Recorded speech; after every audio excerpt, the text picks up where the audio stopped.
Okay, welcome to all that are in attendance here with us in council chambers this evening. There are a lot of you. And as well, welcome to those that may be viewing from home. This is a meeting of the Poquoson City Council. This meeting is for Monday, September 28th, and it is the regular session. If we can all please rise, I'll have the invocation lead you in the Pledge of Allegiance.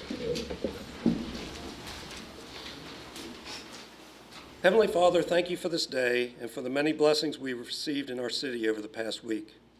We continue to pray for the recovery of our young man, Nathan Ward, who was injured here within our city. We are thankful for those on the scene, including our rescue squad, attending physicians, school staff. Their knowledge and their professional handling of the situation was evident. We continue to ask for your presence, that it be felt by those in our military, especially those serving in foreign lands, and for their families that continue to keep the home lights burning. In Jesus' name we pray. Amen. Amen. Amen. I pledge allegiance to the flag of the United States of America and to the republic for which it stands, one nation, under God, indivisible, with liberty and justice for all.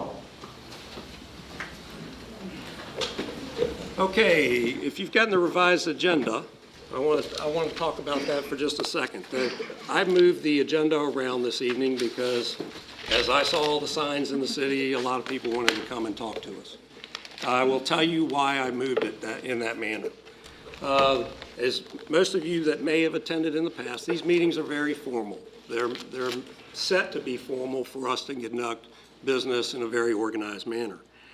They don't allow for conversation to go on between council and its constituency. What I did do, because we have a shortened agenda, I decided to put the agenda up front and to get your comments to us as close to when council can put out directives, which is at the end of the meeting. So that's why the reshaping of the agenda, so that we can hear from you, concentrate on what it is that you're saying, and then give out council's directives at the end of that. So that's the reason for the reshaping. Special presentation tonight, that's what we're going to start with. This is by Dominion Virginia Power. They're not just the people that send us our power bills. They are the people that help the city of Poquoson in other ways. Mr. Steve Erdux will come up and talk to us about a program that they have going on within the city of Poquoson and inform us on that. And I appreciate it, Steve. Thank you for coming this evening. And as well, I meant that sincerely. Thank you for all that Virginia Power does for the city of Poquoson on special projects, not just power distribution. Thank you, Mayor Hunt. Mayor Hunt, members of council. Tonight I would like to present you a quick overview of Dominion's Strategic Underground Program.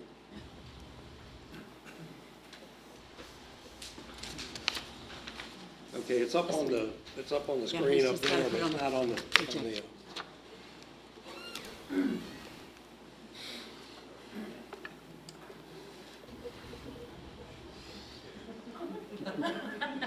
Power company issue.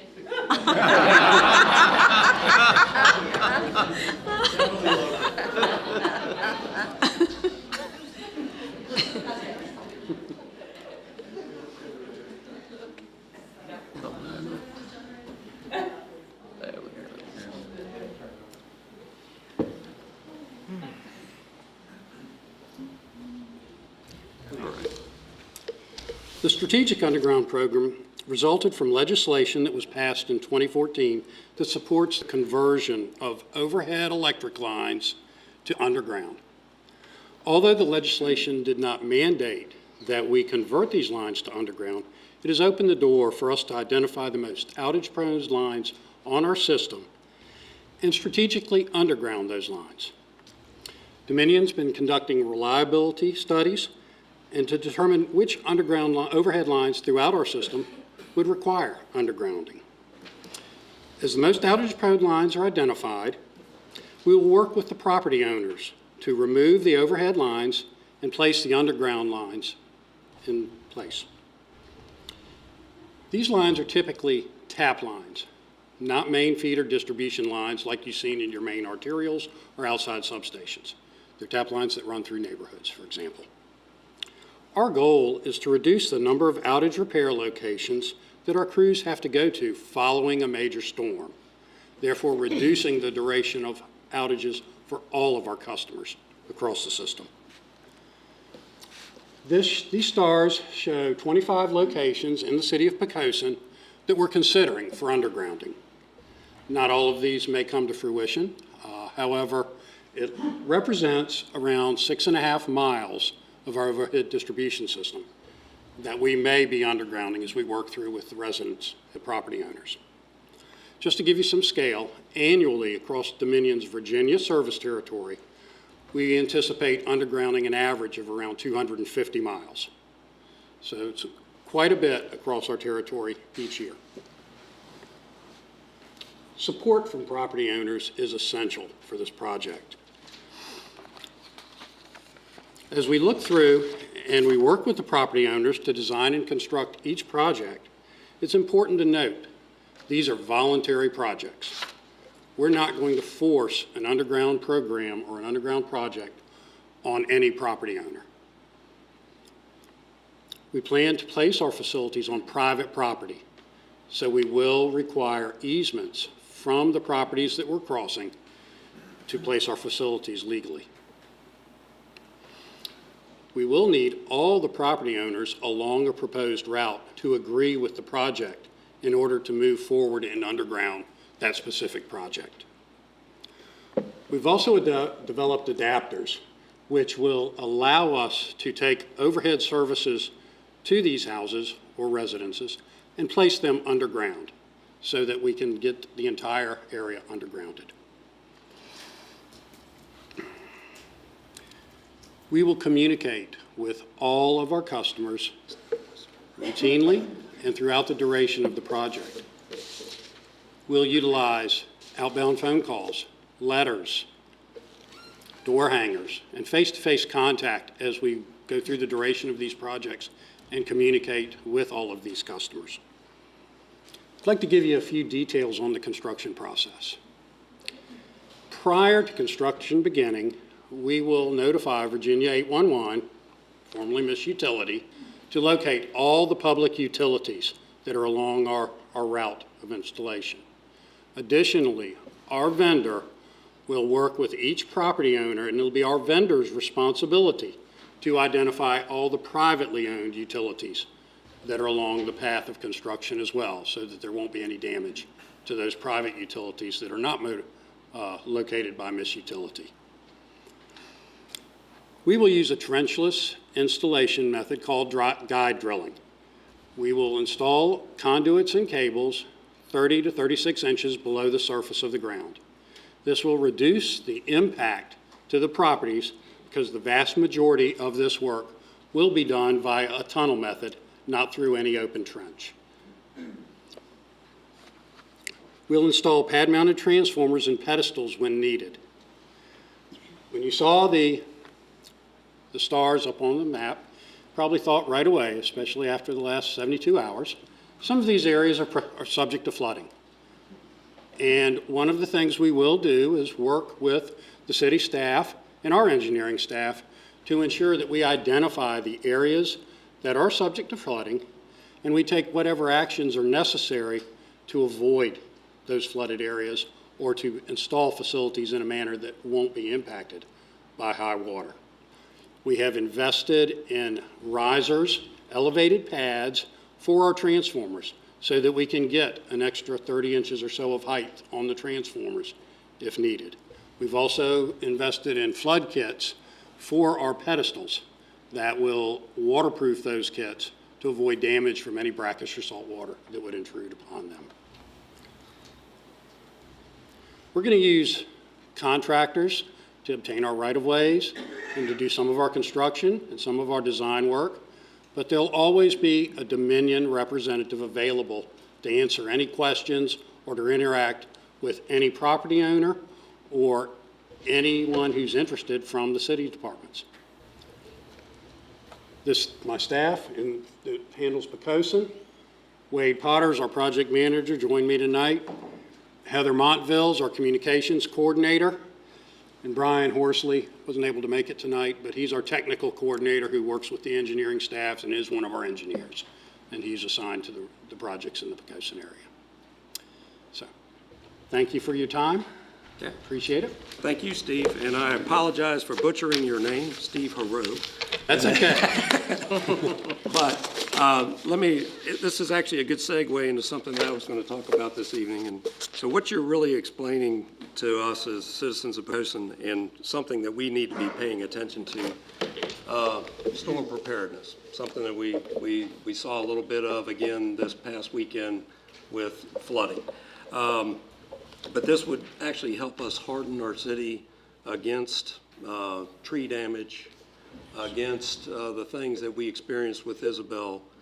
So this is something that we welcome, along with the steps that we're taking.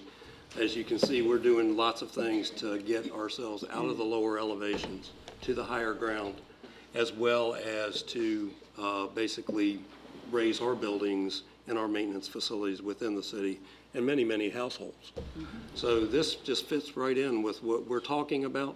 So thank you so much for coming and explaining that to us. And I think it's great that you're looking proactively at that. So again, thank you. Right. Thank you for your time. Okay, next item on the agenda is the approval of the minutes, and I'll ask council for consideration of those minutes. Mr. Mayor, I move that we approve the minutes of our regular session of September 14th, 2015. Second. Motion made and seconded. Any questions or comments of council? If none, Vicky, please. Certainly. Councilman Green? Aye. Councilman Bernal? Aye. Councilman Air? Aye. Councilman Seth Hall? Aye. Councilwoman Crawford? Aye. Vice Mayor Freeman? Aye.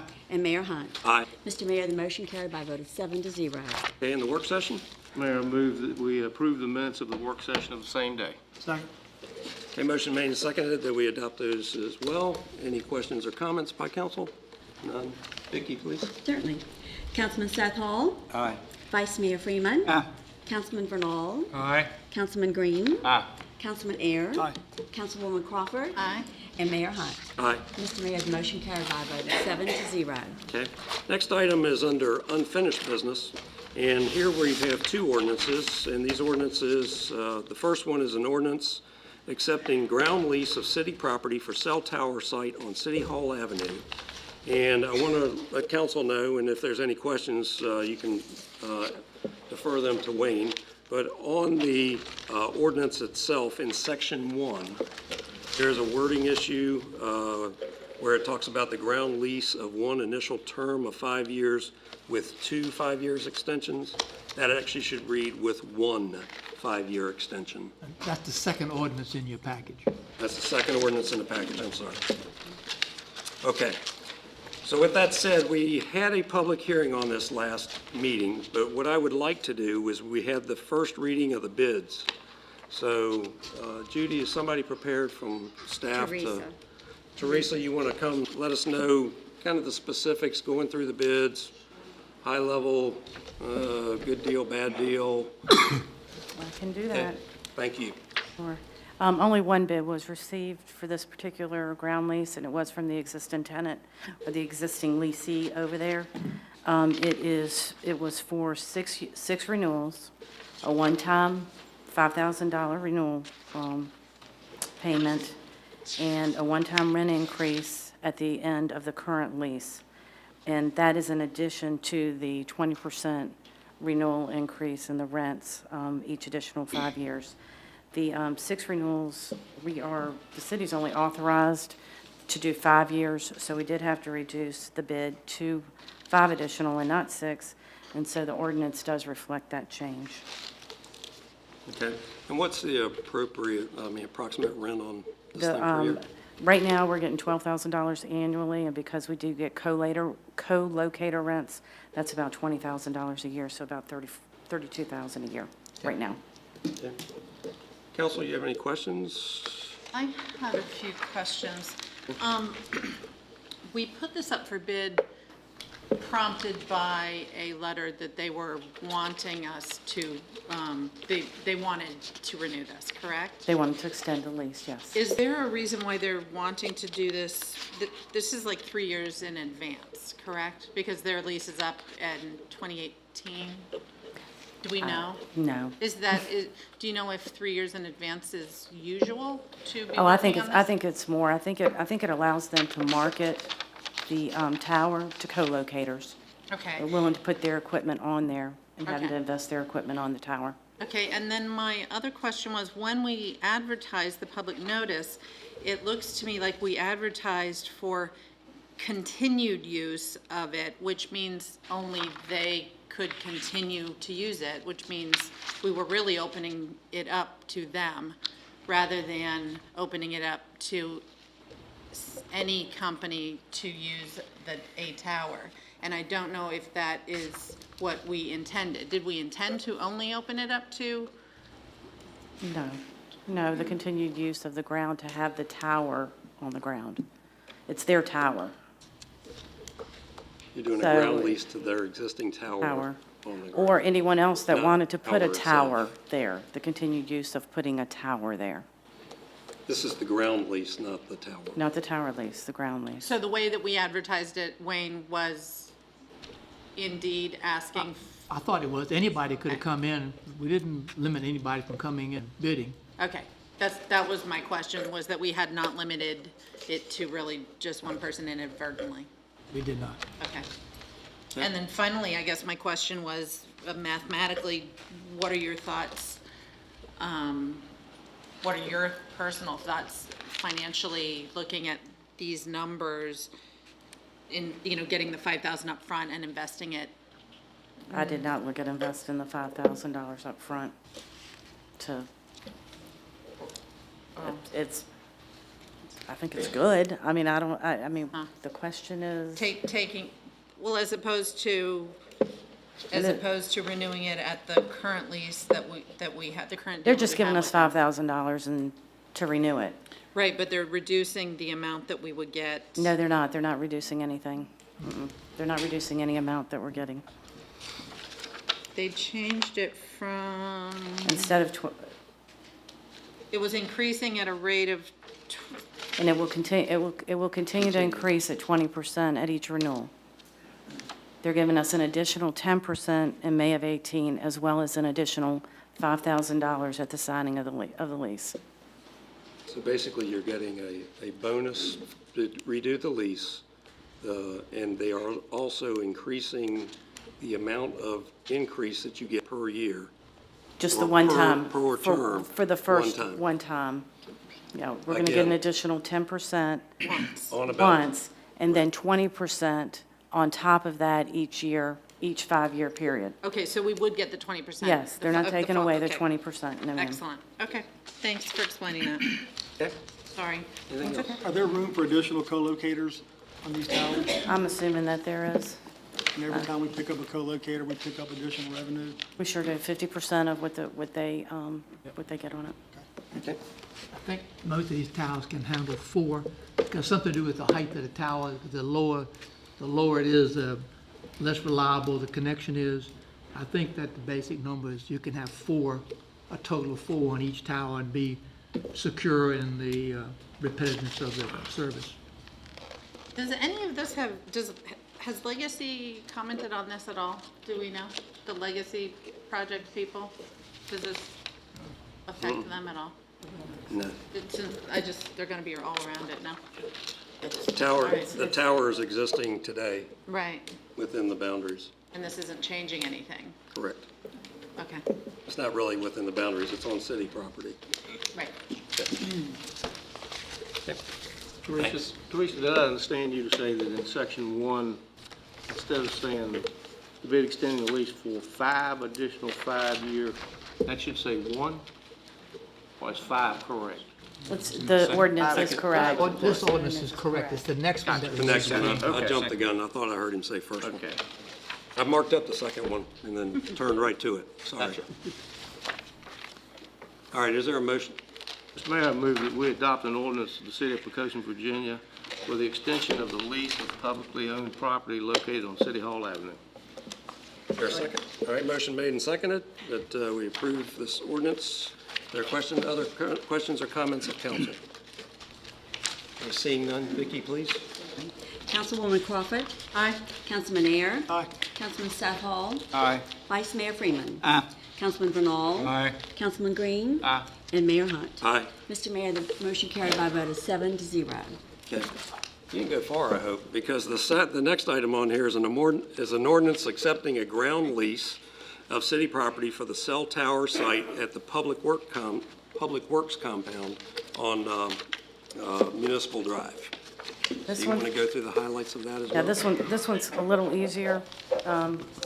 This would be a new ground lease that would start at the end of the existing lease that's already there.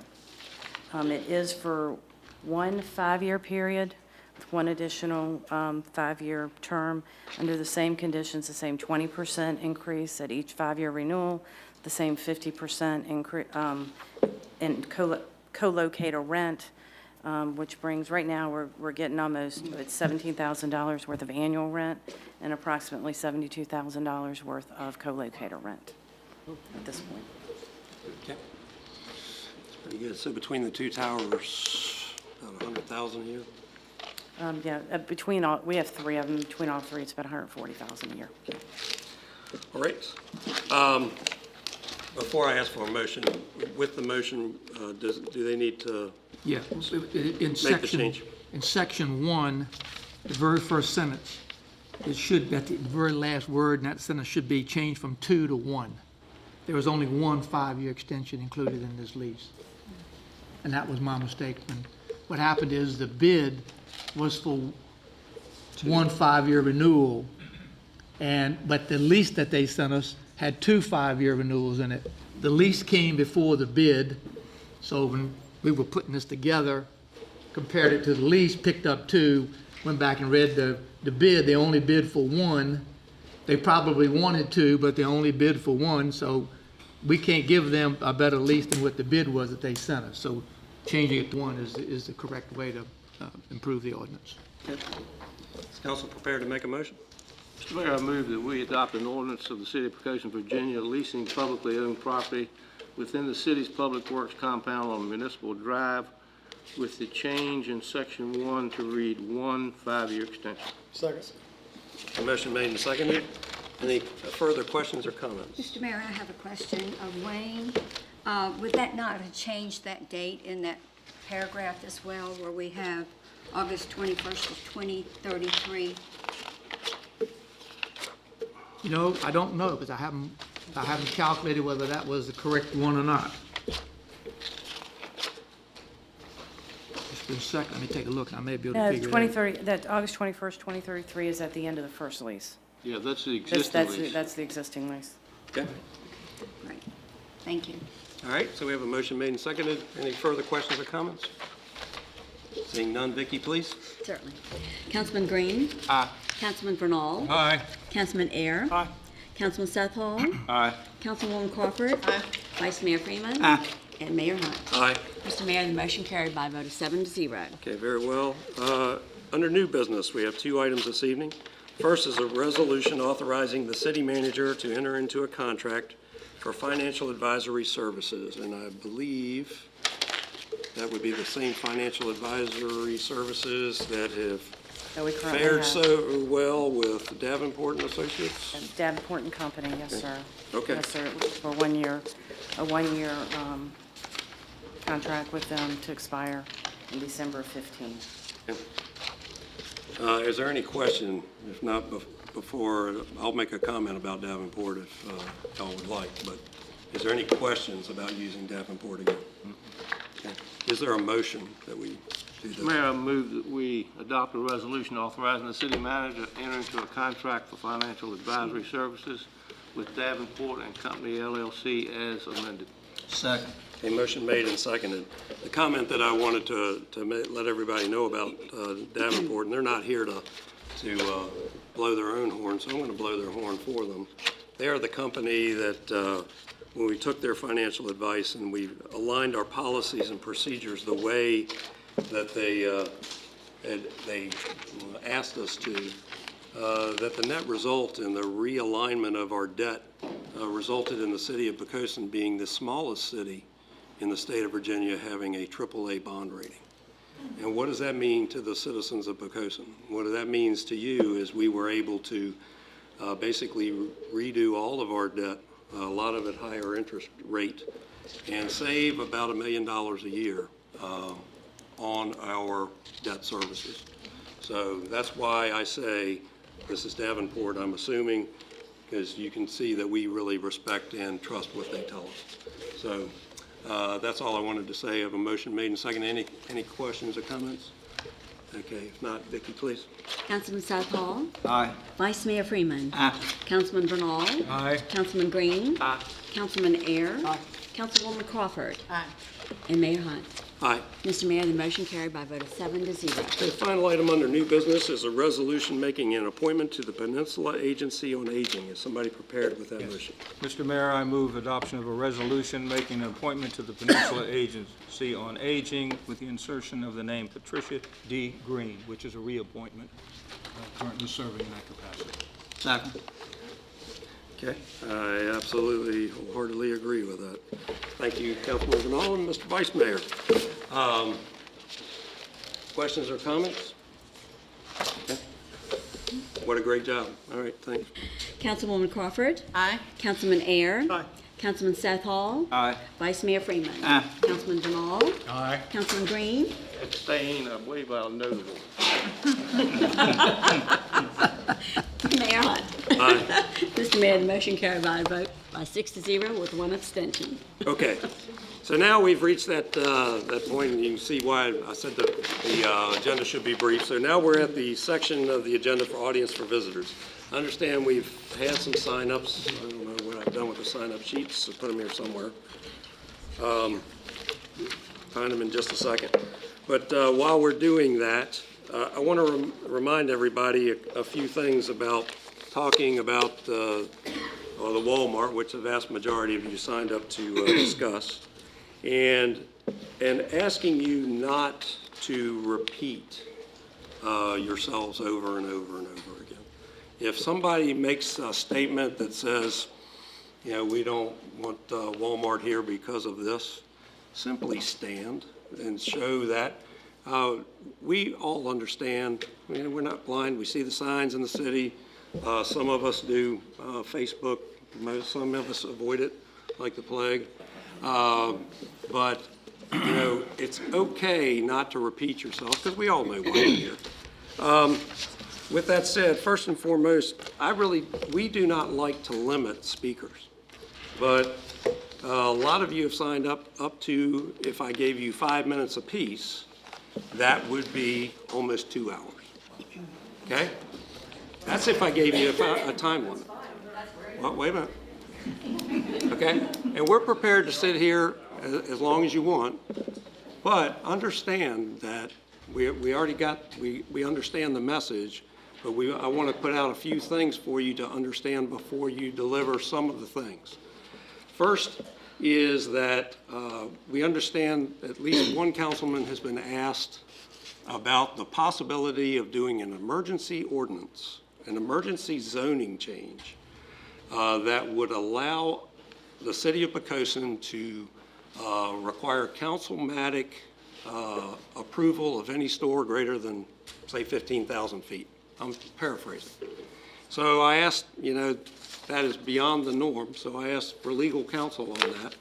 And I want Wayne to kind of go through what is possible within the statutes of the state of Virginia before you come and ask us to do something against those statutes. So Wayne, if you could go through that. Sure.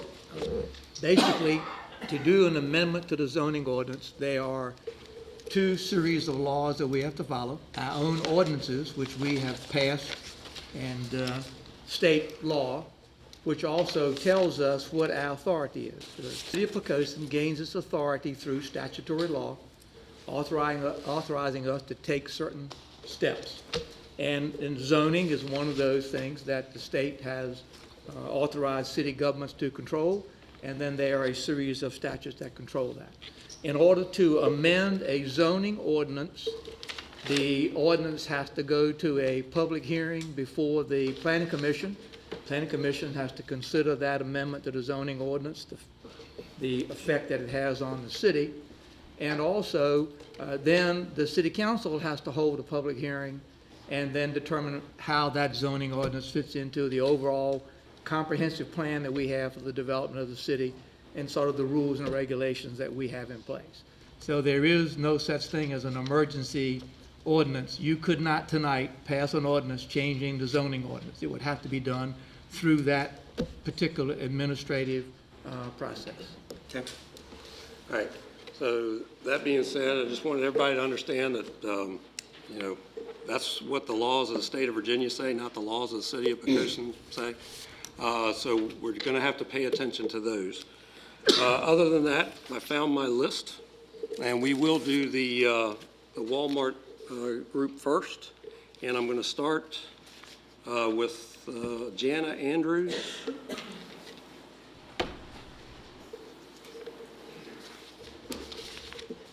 Hi, my name is Jana Andrews, and I speak tonight as a resident of Poquoson and a registered voter. I want to thank the City Council for taking the time to hear our comments. I really do appreciate it. And I wanted to start by thanking the city employees who have been polite and kind and helpful anytime I've called to ask questions or to get information, and they should be commended for their professionalism in all of this. A lot of time and money has gone into the comprehensive plan and the business analysis update, which I've read, which I think are excellent documents for our city, and I think they're exactly the vision of how our city should proceed over the next 10 years. The comprehensive plan itself and the State of Virginia Code in Section 15.2 states, the fact that the comprehensive plan is advisory does not mean that the recommendations and findings can be cast aside. The comp plan refers to the independent business development analysis, which was paid for by the city of Poquoson, which states things such as maintain the small town character of Poquoson, unique within the adjoining urban area, attract businesses that complement and not compete with existing businesses. The type of economic development desired should be directed by the citizens of Poquoson, and I quote from that, most importantly, the blank walls of big box businesses need to be avoided along Wythe Creek and in the big woods. The processes that consider these important documents, specifically in the case of the current neighborhood Walmart grocery store, now exist as follows, based on the conversations that I've had with Dave Callis and Debbie Vest. Based on the EDA's charter and bylaws, it enters into sales agreements selling taxpayer property with no requirements to review or approve the site plan and no requirement to consider the comp plan. Secondly, the Planning Commission is responsible for reviewing the site plan, but also does not have to review the comp plan in its assessment. It only has to go by whether it meets all the laws and ordinances of the city.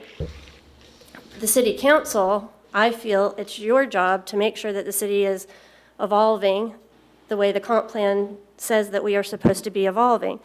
But you have no authority or approval authority over the site plan or the sale of the land. So the way things stand now, there's no checks and balances in that system. The people approving the site plan don't have to consider the comp plan, and the people who are supposed to consider the comp plan don't get to approve the site plan. You are the elected body of our city government. It is your job to ensure development is happening in accordance with our comp plan and in the best interest of the city and the citizens. The comp plan in Section 15.2 of the Virginia Code states, without implementation, the plan is just that, a plan.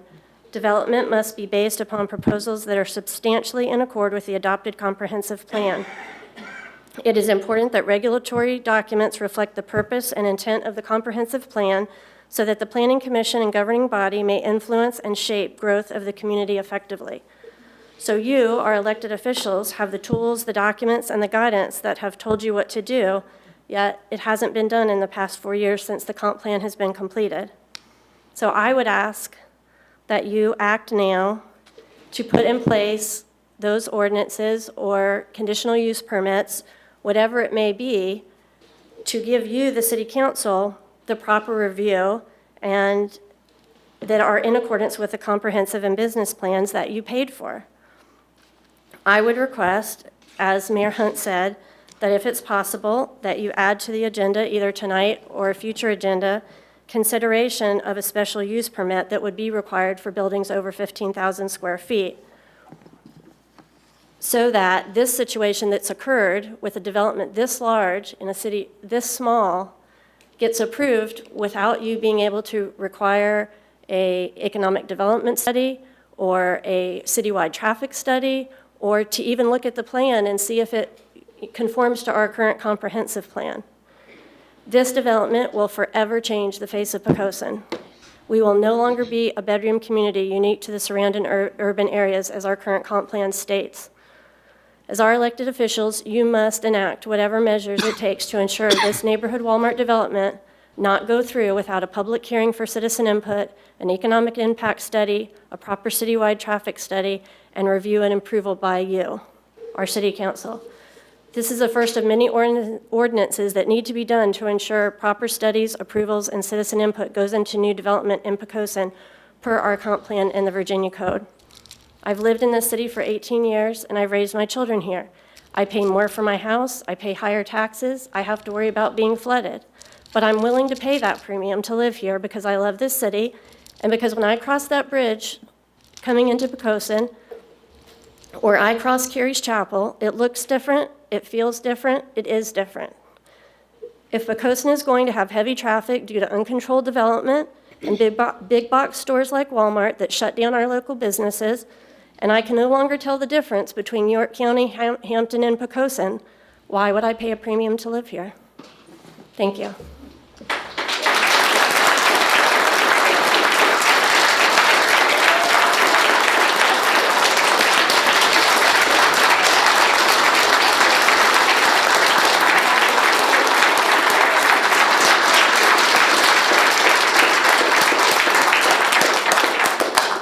Okay, Janice Pell.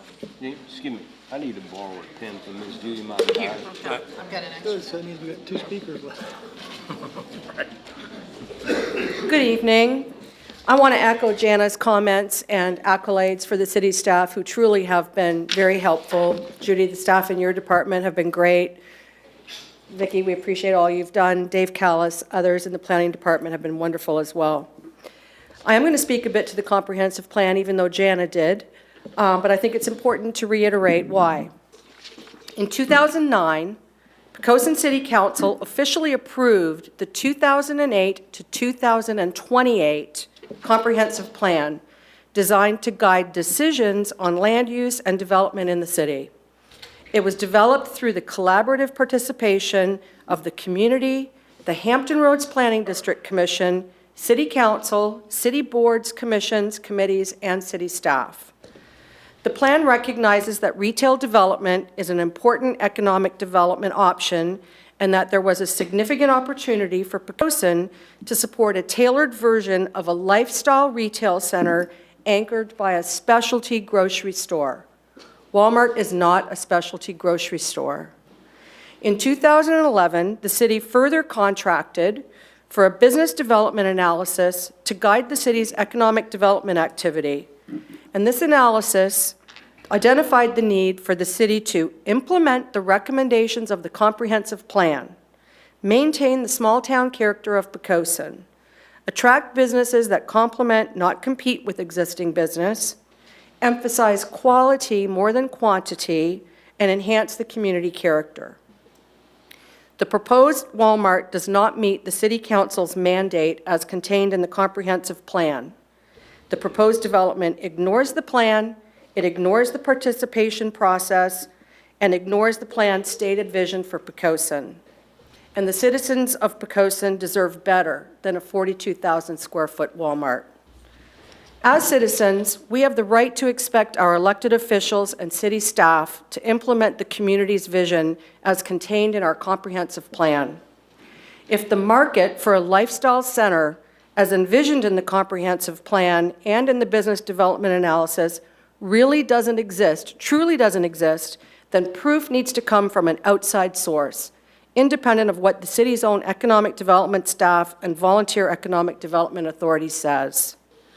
In accepting any proposal that includes a retailer of the size and character of Walmart, the city's planning department, economic development department, and EDA have failed in their obligation to be stewards of this comprehensive plan that was approved by City Council.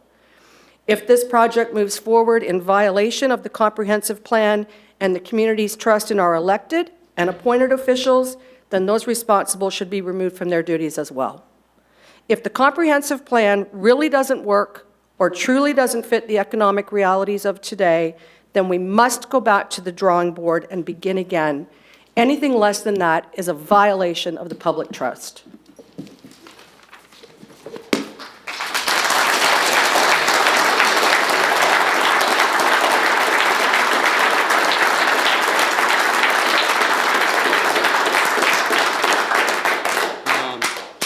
Shannon Dalrymple?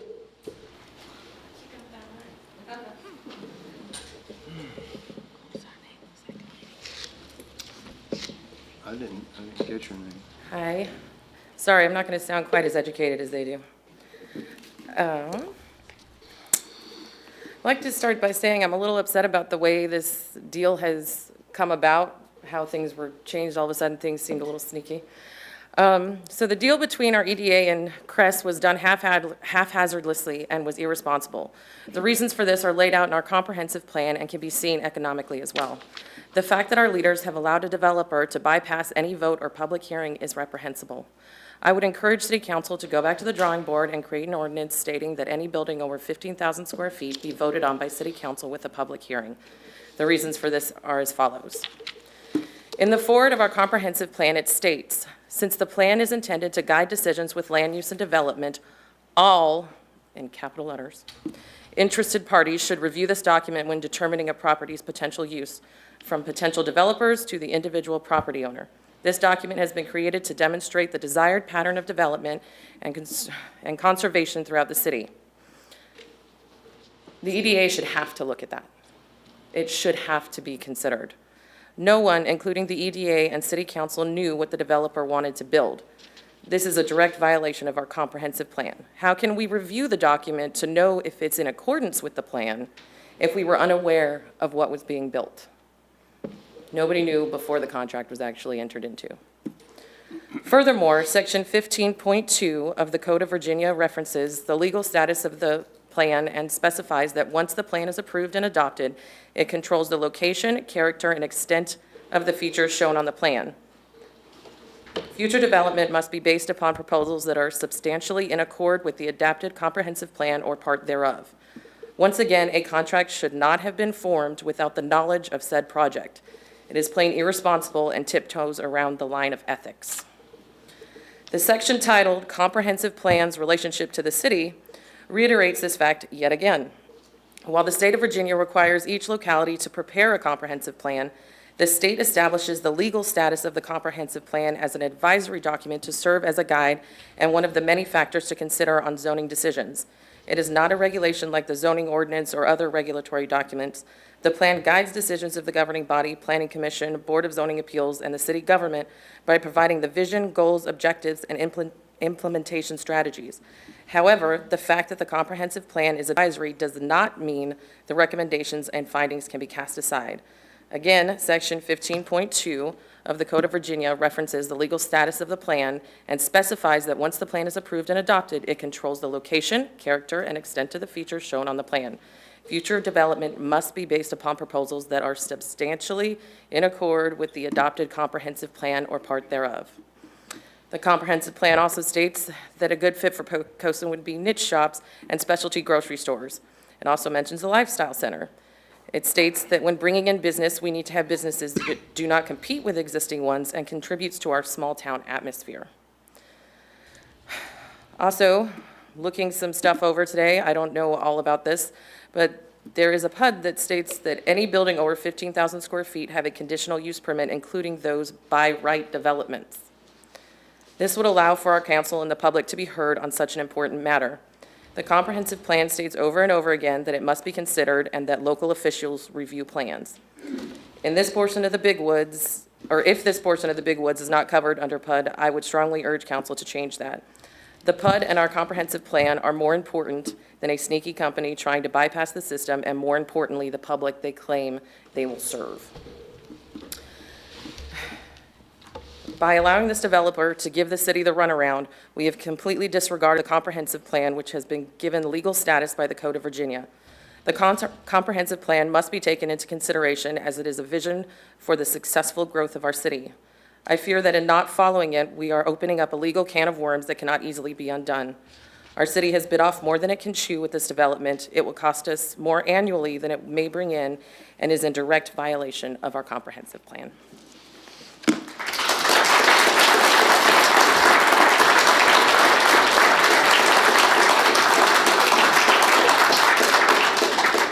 Okay, Alan Moody. All right. After all that, I feel woefully underprepared, but we'll give it a shot. I dare say that no one is more qualified to speak how the majority of Poquoson citizens feel about this pending Big Woods development than those of us that went door to door and sat outside Farm Fresh and gathered signatures opposed to this.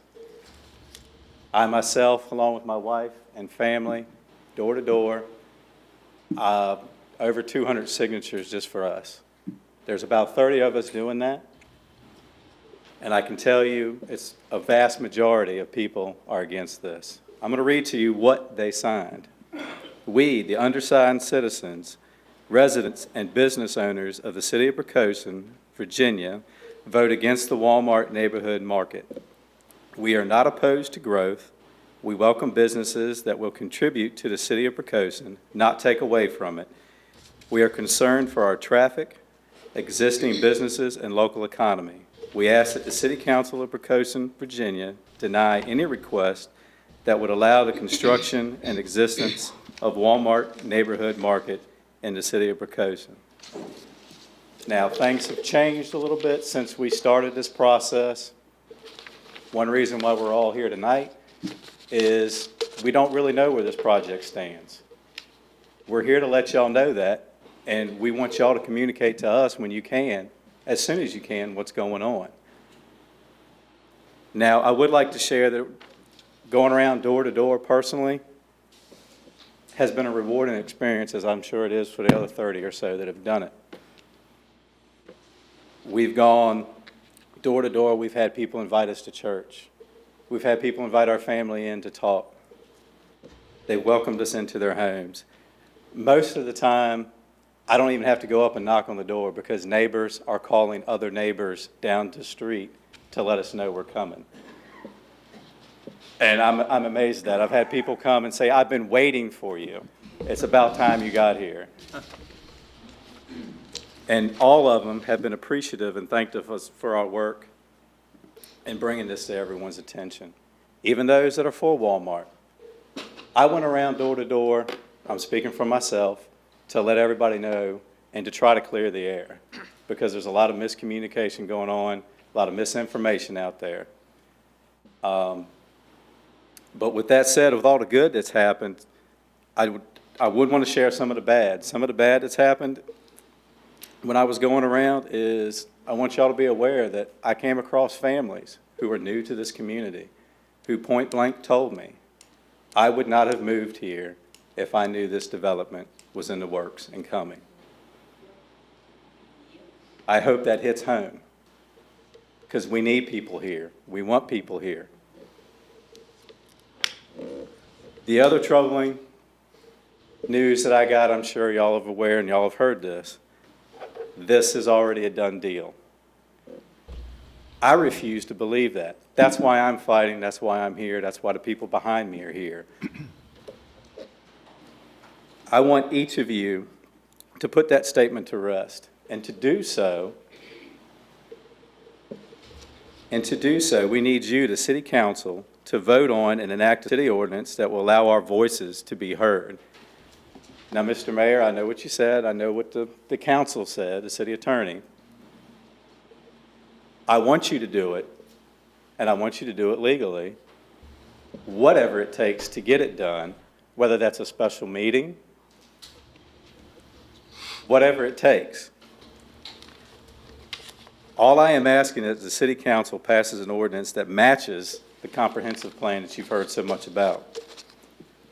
Passing an ordinance that limits all new business to 15,000 square feet. This may not stop a big business from building here, but it will allow the citizens to have a voice, and it will allow y'all, the city council, final say on whether it's a good fit for our town. Checks and balances that she spoke of. I believe in this system, and y'all have a choice. You can do everything you can to give the citizens a voice, or you can do nothing, sending the message that our voice doesn't matter. Thank you.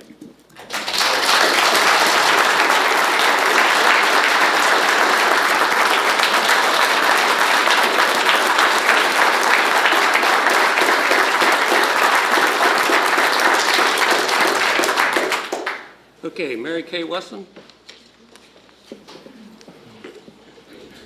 Hi, I'm Mary Kay Weston, and I've been here long enough to remember when we had to drive all the way down to Mercury Boulevard to find a supermarket to shop at. Farm Fresh took a chance on us and came out here.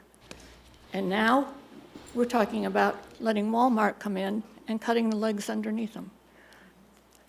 Food and medicine are limited products. Households are only going to buy so many prescriptions and so much food. We have two fine grocery stores that have served us well, that support the community, that support the schools. Also have the military who's used the commissary. We do not have enough to support 3 large grocery stores. And what will happen, because Walmart will be able to back theirs and undercut either Farm Fresh or Food Lion, or maybe both of them, will have to leave. You all know, you've heard, there have been books written about how when Walmart comes in, the small businesses lose, and small towns are turned into empty storefronts. We already have empty storefronts here. We really don't need any more. The other trend that's bad with Walmart is currently there are 200 empty Walmarts. They've come in, destroyed small towns, and then when there wasn't enough business left or somebody came in to compete with them, they pull out. Except for a roller rink, I don't know what you would do with a store like that within our city limits. I'm kind of sorry I spent 2 days reading the comprehensive plan because these ladies were so good at it that I won't talk about it anymore. But the point is, surveys were sent to everybody in the city. Lots of the citizens spent a lot of time on that comprehensive plan. And now it appears that the EDA, and I wish somebody would explain to me what this semi-official organization is, they require only a quorum of 4. So we're talking about 3 people, unelected officials, being able to make these decisions that then planning and you seem to go along with. The EDA, when we got the message from the mayor about how much we were spending in interest on the loans, I thought, well, that's interesting. I wonder how much we own in the big woods. How much has the city bought? Do you all know we have spent $3 million Yeah, Mary? on the property? Right, we're just address council. On the property. We'll address everything that you're in the writing, big we're going to woods. address. Now, you've made some financial errors. Everybody pretty much agrees that looking back on the finances of the city, that we probably were a little extravagant with the firehouse and the new elementary school building. $22 million, I believe, was spent in 2 years for those 2 buildings. I think Dr. Vernal built the primary school for 4. Now, it was a little earlier, but I don't think that things went up that much by inflation.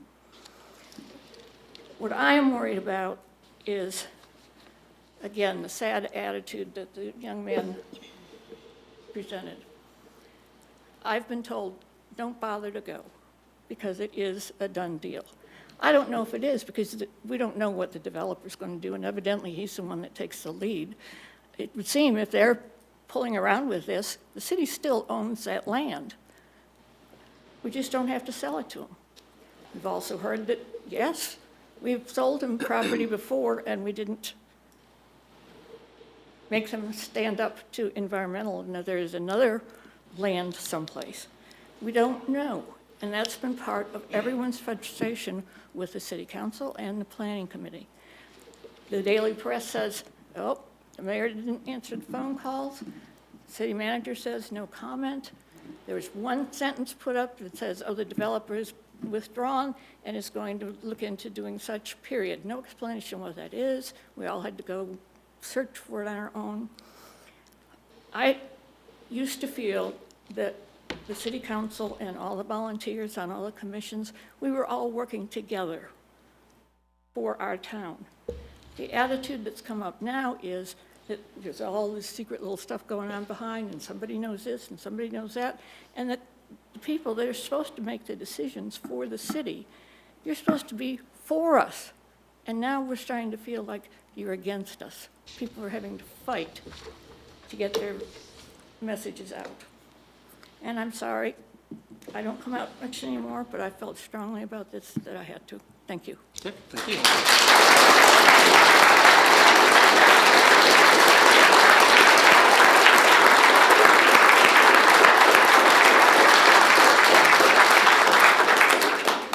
Okay, George Ford.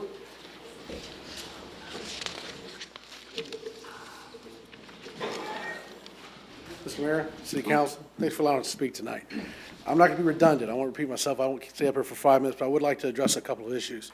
One, the traffic. We've got a 2-lane road out there, and I'm not sure if anyone's aware, but this would be the only Walmart neighborhood market in the entire state of Virginia on 2-lane roads. Now, this is a major evacuation route outside of Poquoson. We've got 12,000 residents here, and a lot of us remember Isabel, lived here through it. A lot of us remember what happened this weekend with the high water. When it gets real bad here, how are we going to get 12,000 people out with 2 additional traffic lights, 500 homes on one side, and a Walmart on the other? One of my other colleagues up here mentioned a little bit earlier about a petition. That's what I want to talk to you a little bit about tonight. Mr. Mayor, I took your advice. Last council in August, it was a little excitable, and you said, please get involved a little bit earlier. Educate yourself, and that's what we're trying to do. The majority of the people that you've heard speak tonight are part of an organization that was born right after that city council meeting called Concerned Citizens of Poquoson. And exactly the way Mr. Moody explained it, we knocked on doors. We spoke to our residents, our neighbors, people we've grown up with, people I've lived in this town with for 30 years. Had no idea that Walmart was even a twinkle in someone's eye. And I understand that we have some major revenue issues in this town. I feel for you. I feel for our firefighters, our police officers. But if we have such revenue issues, why are we going to spend $14,000 on a comprehensive plan and throw it in the trash? That's essentially what we've done to it. Now, I agree with what Mr. Moore said. We're not going to wave a magic wand and change policy up here tonight and put new policies in place that can impact something that comes on in the next 30 days. But you can do it anyway and impact something that's going to come down the road in 60 days. If this doesn't happen, let's stop the next one. Or if it does happen, let's make sure there's not another one that comes down the pike as well. There's no policies in place that protect the comprehensive plan. This wasn't our idea. It was the city's idea. We partnered with you guys on it. We listened to your surveys. But to be told that we can't send surveys out or invitations of people to come to city council to discuss a Big Woods project or a Walmart project because the city can't afford to mail it, I have a hard time swallowing that. You guys absolutely have no problem mailing me my sanitation bill every month. I got an idea, slide it in there. Just my thoughts. All right, real quick, I want to give you some numbers real quick. This is only 2 weeks old, okay? We've got 2,600 signatures on this petition right now. You're more than welcome to take a look at it if you like. Now, you might be thinking there's 12,000 people here. Only 6,000 people voted in the last presidential election in this town. 2 weeks, that's not too shabby. And exactly what he says, we're knocking on the door and we're talking to folks, and here's what we're finding. It's about 9 folks that are against it for every one that's for it. And I think that anybody in this room that's for it tonight, please come forward and speak. You have a right to be heard as well. And they've got some great points. The city needs revenue. The city also needs to learn how to save a little bit of money. Thanks for your time.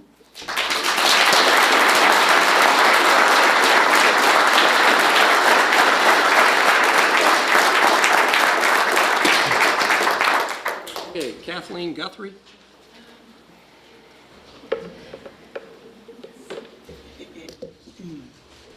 Hi, just want to say thanks for letting us have a chit chat. Anyway, I'm opposed to a Walmart neighborhood market in Poquoson. I do not see the economic benefit for our community. We have 2 major grocery stores as well as 3 pharmacies. All I can see in the long run is a shift in tax revenue and very little new revenue. The comprehensive plan was designed to have new business coexist with what we have. I want economic growth as long as it makes good business sense, and I don't see that happening here. Another major concern I have is on the traffic. Recent proposals to widen our roads for a hurricane evacuation route was turned down by VDOT. With no proposal by the developer to widen the street, does the burden fall on us taxpayers? Another concern of mine is that there hasn't been enough environmental studies done. I'm concerned about the rainwater runoff that would spill into our wetlands and would it back up into our neighborhoods that typically do not flood. Not having these independent studies done to evaluate the impact that this would have on our city would be negligent. And that's basically all I got to say. Thank you.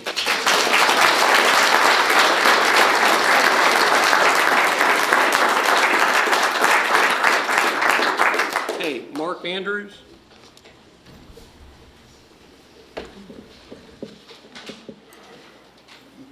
Good evening, Mr. Mayor and City Council. My name is Mark Andrews. I've lived in Poquoson for approximately 18 years.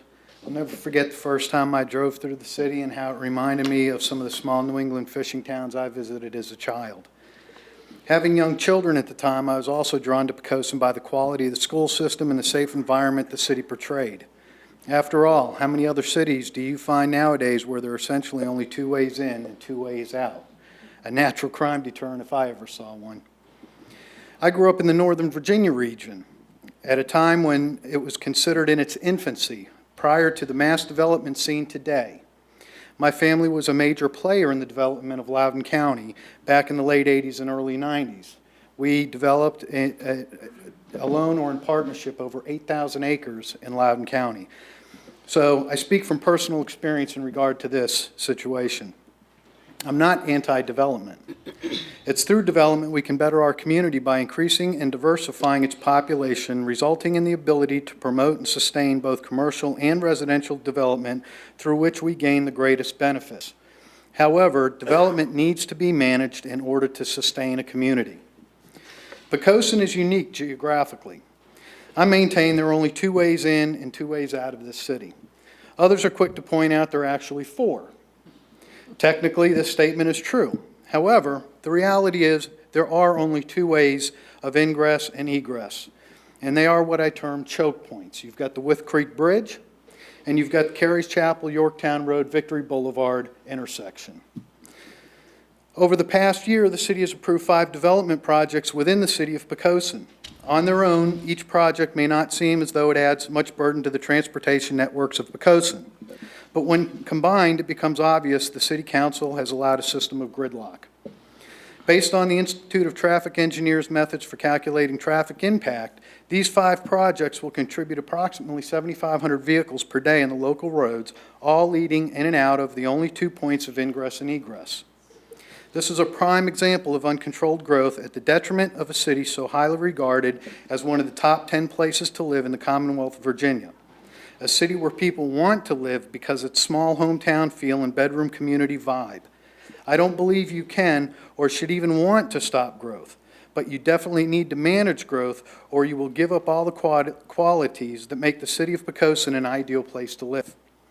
It is because of the unique geography of Poquoson that every proposed development within the city limits should be required to perform a traffic impact study to show the overall impact to the city and not just the immediate area of the project. Again, 2 ways in, 2 ways out. Unlike almost every jurisdiction in the region with multiple routes of ingress and egress, again, Poquoson sets itself apart. Only 2 ways in, 2 ways out. When what the local community refers to as the Walmart development first became public, the emotional dynamics were interesting. ranging from simple hatred of anything related to big boxes to anti-growth and everything in between. Over the past few weeks, it has become a divisive issue, with the lines of division being the citizens of Poquoson and their elected officials. Throughout the process, you've been saying the issue is out of your hands, that you have no choice in the matter.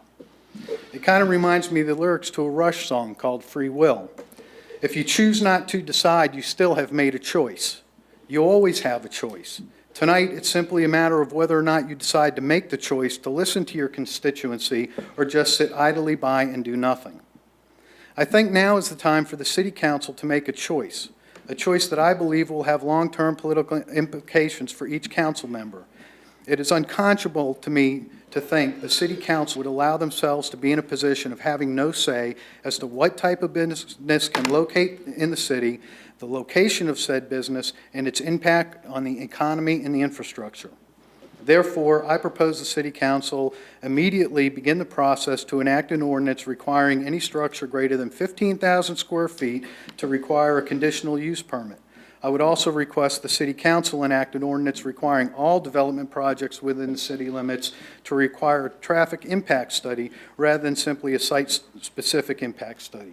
Again, 2 ways in, 2 ways out. Thank you.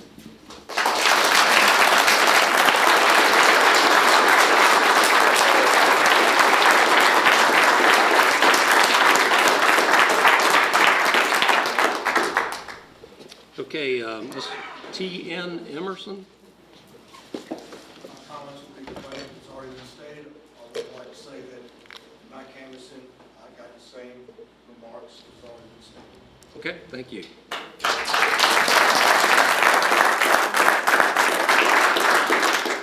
Natalie Cannella?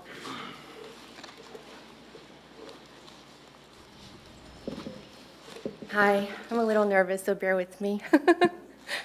My name's Natalie Cannella, and I would like to express my thoughts on the proposed Walmart. I am from Poquoson and the 8th generation in my family to live here. My family has chosen to live here all those years because we love this community. I'm sorry, I'm a little passionate about this. I'm not against change or development. That's the furthest from the truth. But I felt compelled to speak about why I am so passionate about not wanting Walmart. I've done a lot of research and know that Walmart's business practices and numerous EPA violations are not consistent with what our city is about or what we want to represent Poquoson. When I spoke to a couple of council members about this, I was told that we can't say no because of their name. And I say, well, yes, you can. We do have a choice. You need to listen to your citizens and request an ordinance be added to the next agenda to keep all construction over 15,000 square feet must require city council approval. Currently, there are no checks and balances when it comes to the EDA and their agreement power with developers. There are no consequences when the city does not follow their own comprehensive plan. And lastly, you do have the right not to enter into an agreement without full disclosure of who the company is, as I was told that you did not know, and you could not ask. You are the city officials, and you must act in the best interest of your constituents. Just know that this development, if it goes through, there will be an increased traffic, delay of emergency personnel for traffic accidents, delay of emergency personnel transport to hospitals for stroke and heart attack victims, loss of tax revenue from other existing businesses, and thousands of dollars of taxpayer money required for the city to update the infrastructure needed for water drainage, just to name one issue.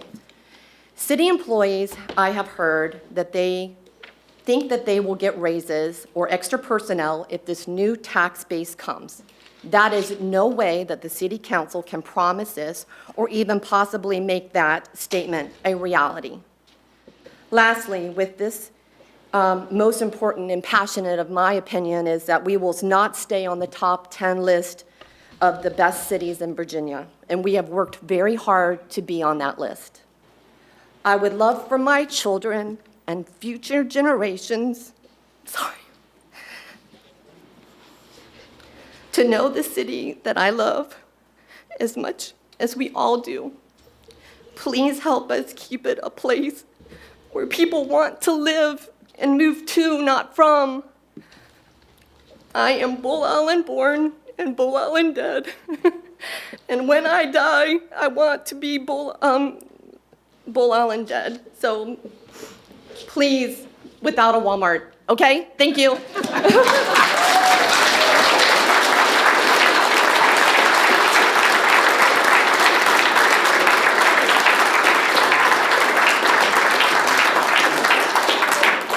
Okay, David Foster.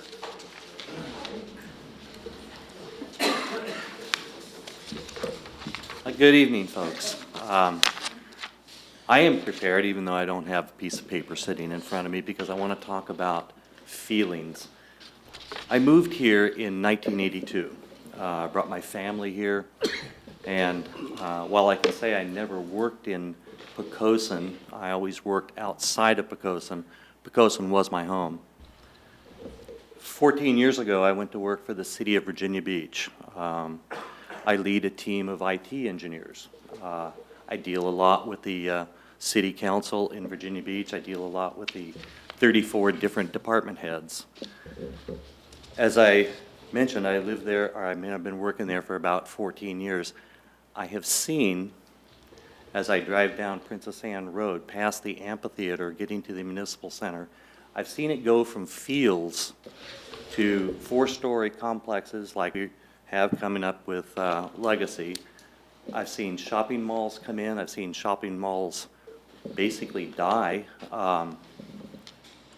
One of the things in my field, we have a lot of regulations. We deal a lot with PCI compliancy, other security regulations. You can never regulate everything. You can't put an ordinance in place for everything. People do comprehensive plans. They do business analysis. They do that so that you can get a spirit. You can get an intent. You can get an understanding of what the citizens and what the council and what everyone involved, what they want. The folks that have come before me have talked a lot about specific regulations, specific state regulations, specific paragraphs inside of analysis, specific paragraphs within the comprehensive plan.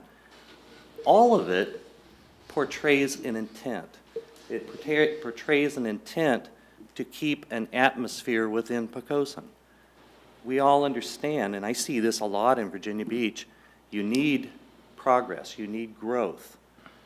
But you need growth to come in, you need to invite growth in that's not going to take out your current businesses. We have people here that put businesses in place. Sal's, for example, they've been here almost as long as I've been here. Other stores have been here. We've seen a lot of businesses leave. The strip mall across the street from George's, it's been empty for I don't know how long. Restaurant was in there. There were, yeah. The restaurant was in there. There were consignment stores in there. They just can't compete. If you continue with the idea of not maintaining the small business, or excuse me, the small atmosphere that we have here, you're not following the intent. The intent of the people is to keep the mindset of this area the same. We can have new business. We can bring in new business. We can increase our revenues. But we can do it in a way that complements the businesses we already have. Thank you.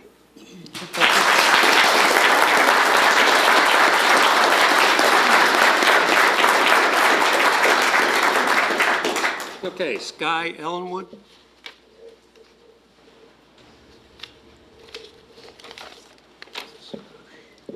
So I don't speak to you as a researched person in the city of Poquoson. I speak to you as just a layman's view. I chose to move to Poquoson 10 years ago. The military brought me here. I love it. I was a small town girl when I was little. I loved the small town feel of Poquoson. I have a layman's view of having a Walmart come to the small town feel of Poquoson. I chose it because of the schools, the safety, and being able to drive in one of the two roads and just have trees on all sides and not 4-story buildings and huge commercial areas. I view Walmart as the exact opposite of those values. It brings traffic to Poquoson we don't need. It'll bring crime we don't need. And I will not have the small town and safety I so wanted for my children.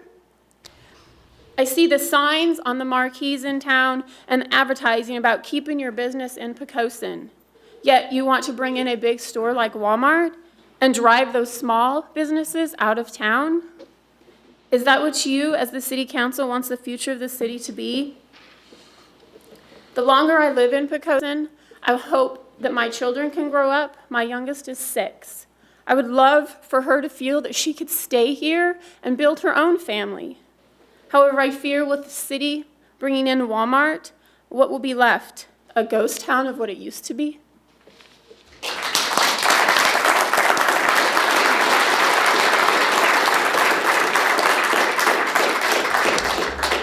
Hey, Jonathan Hirsch. I'm going to keep my comments brief. My position has been adequately covered by previous speakers. I would just urge City Council to take any action that is within your power to do to prevent a big box grocery store development within the Big Woods. Thank you.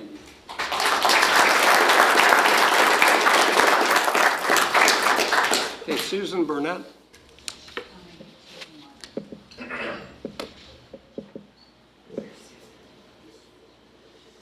Hi, sorry, this is the overflow room. Susie Burnett, Paul's Burnett. Right here, right here. Right here, right here. Welcome, Susie. You're gonna hate it. I just wanted to say ditto. I mean, all my notes, everything that I wanted to say has been said, so sorry.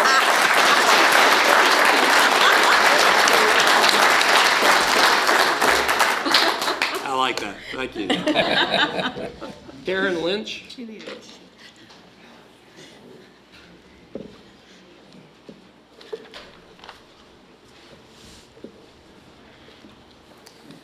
Good evening, members of City Council. My name is Karen Lynch, and I'd like to personally thank those members who took the time to email or meet with me all my numerous emails.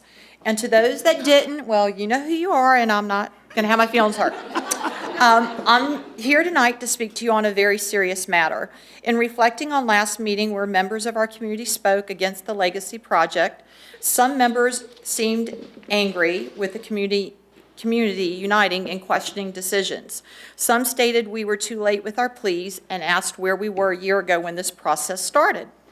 Others had concerns with the builders changing the height and the variance. Unfortunately, you as a board voted to pass the Legacy Project, even though some of you had concerns that it was not 100% the way you wanted it.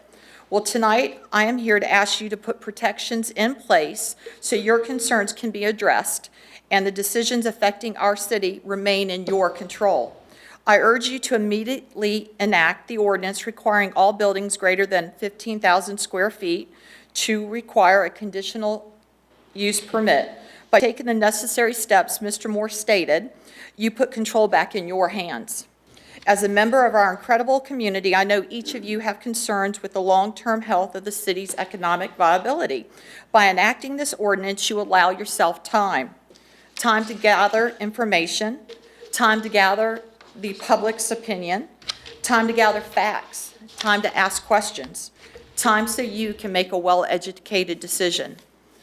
The way it is currently written, our city council is not even in the approval change. This has to be an oversight. How could they leave you out? Other small towns across America have banded together with city council and kept Walmart out of their city. Concerned citizens are asking for your help. We can't do it alone. It can be done. Tonight, Mr. Moore stated his words about what has to be done, and he provided us with hope. It can be done. It is not and should not be a done deal. Thank you.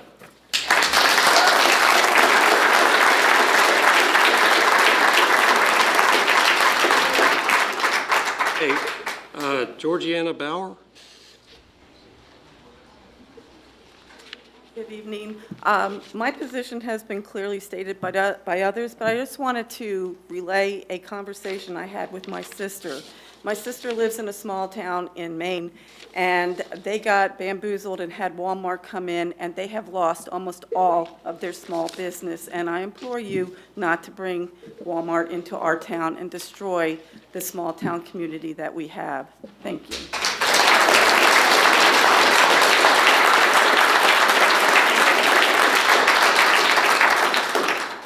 Okay, Kelly M. Roberts?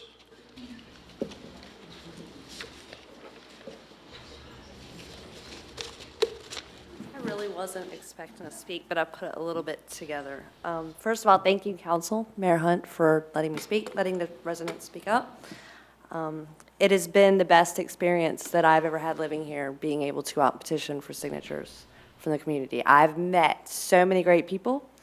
I've heard opinions both sides that are valid. I have been able to take my 8-year-old son out. I sat at Messick Point about a week ago and had kids coming to me. Can I sign a petition? Can I sign a petition? They want to say, and that's our future, but it's so great to see the involvement of our kids right now.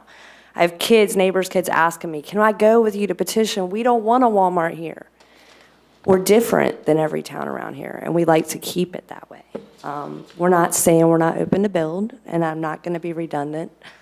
I am asking what we would need to do as citizens, or what we could beg of you to do to amend the zoning ordinance. What would we need to do to request a public hearing from, I believe, the Planning Commission, as well as the City Council, a public hearing as well? I hear stories of a time that City Council meetings, everything was open, there was no secrets. I had someone tell me what I know my citizens know. I hear meetings used to run over in the parking lot after hours. People wanted to be involved.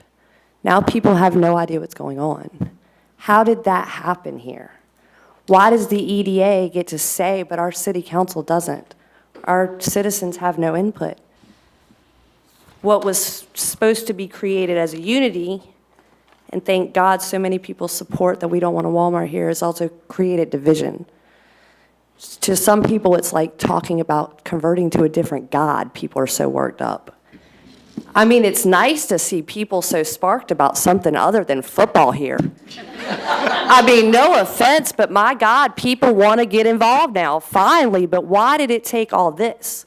Why the lack of communication? Why didn't people know? We get tax notices. We get everything else. This was huge, and every one of you from here knew it was going to be huge, because in your heart, it does matter to y'all as well. So I'm asking to do whatever it takes to give the citizens and you all a chance to create the community that you set out to do in the comprehensive plan to begin with. This does not follow our comprehensive plan. Thank you. Oh, wait. I'm sorry. I do have one question that I was given to ask by numerous people that we would ask to be answered by the end of the night. I would like City Council to answer this question at some point before the end of tonight's meeting. Did City Council have a closed session meeting with the EDA that provided City Council information on this development? And if so, did Council encourage, support, and/or agree to allow the EDA to move forward and enter into contract to sell this land to the developer? Thank you. Okay.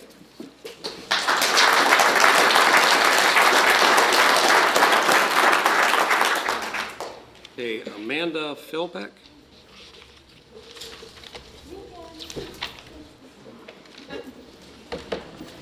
Hi, my name is Amanda Philbeck. I'm sure y'all remember me from the last two council meetings.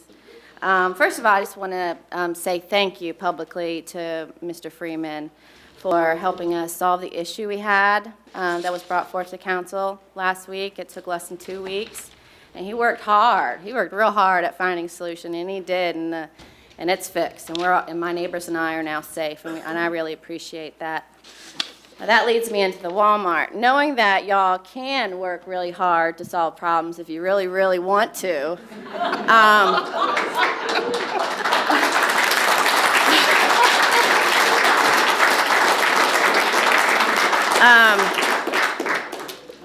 if y'all can work hard, which I know you can, to solve problems, you can find a solution. And I don't know if it's the ordinance, because the ordinance it might not be too late by the time that ordinance goes through. But y'all can find a way. My main problem, well, not the main problem, but one of the big problems I have is the environmental problem with Walmart. And actually in the Chapter 4 Economic Elements, Section 1, one of the goals, it actually states that we do not do business with businesses and developments that are environmentally insensitive. Now, again, like someone else said, that we've been being told that, well, we can't say no to Walmart based on their name. Well, it has nothing to do with their name. It has to do with their background. And I would like to tell you a little bit about their background environmentally. A little less than 2.5 years ago, the Walmart had to pay $81.6 million to the EPA for violating the Clean Water Act. They were pleaded guilty to 6 counts of illegally handling and disposing of hazardous material in retail locations across the United States. And hazardous material includes bleach, pesticides, fertilizers, feminine products, pharmaceuticals. They were put into municipal trash cans and poured into the stormwater drainage system. Now, today Walmart will say to you, oh, well, we have this training program now, and that prevents that. Well, guess what? They had that before, and they canceled it in 2006. And they only started again only because of the problems they had with the EPA. So we really don't know how well or often these employees are trained. And in my opinion, Walmart is too big to properly regulate any program they have shown to feel was unnecessary in the past. So I really urge you to keep this in consideration. I actually printed out the FBI articles that state exactly what I said about Walmart and their dumping violations. Now, this is a big concern of mine, because if this happens here, it will destroy so much. It'll go into our waterways, it'll kill the wildlife, plant life, and marine life. Now, if it's in our comprehensive plan that we don't do businesses with, especially the poster child of bad economic behavior, which is Walmart, then we should not be doing business with them, and it does not align with our comprehensive plan. And I urge y'all to work as hard as Mr. Freeman did to find a solution to stop this, because I know you can. Okay? I'll leave it.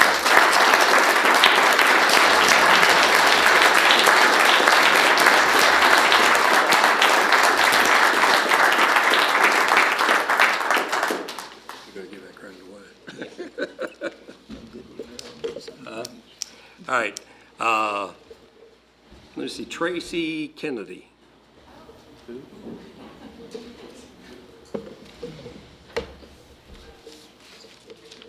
Good evening. First, I want to thank you for allowing us the opportunity to come and speak, and for all this fantastic support.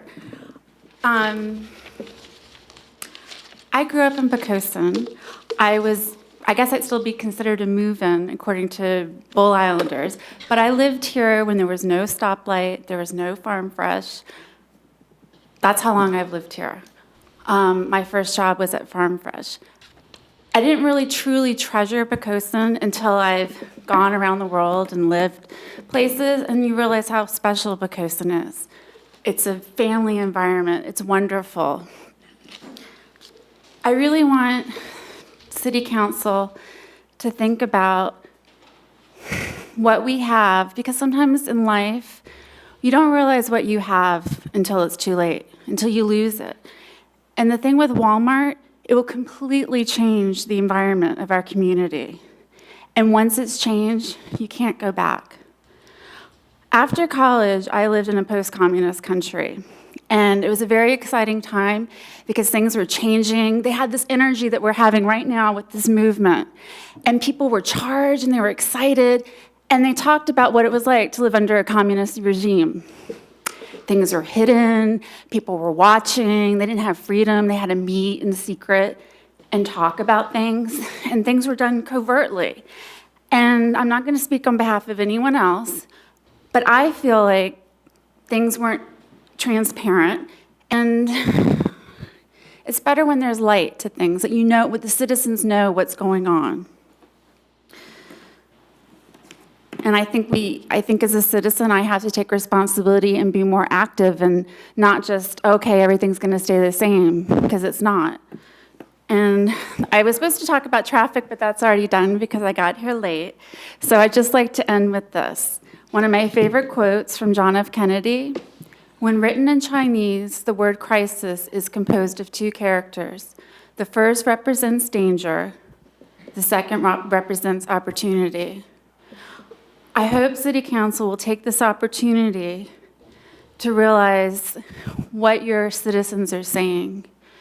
We elected you to represent us and what we want. That's the wonderful thing about a democracy. And I hope that the citizens will take the opportunity to work to become more involved in our community, not just football and school, but actually growing the community in a happy, healthy way that benefits us economically and socially and keeps the wonderful family fiber that we have here. So thank you very much.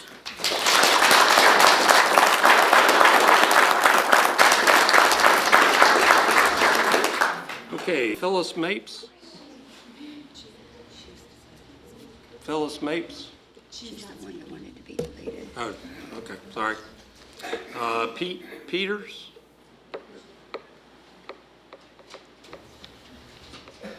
People here know me, and a couple of people have criticized me that I would weigh in between free enterprise and government.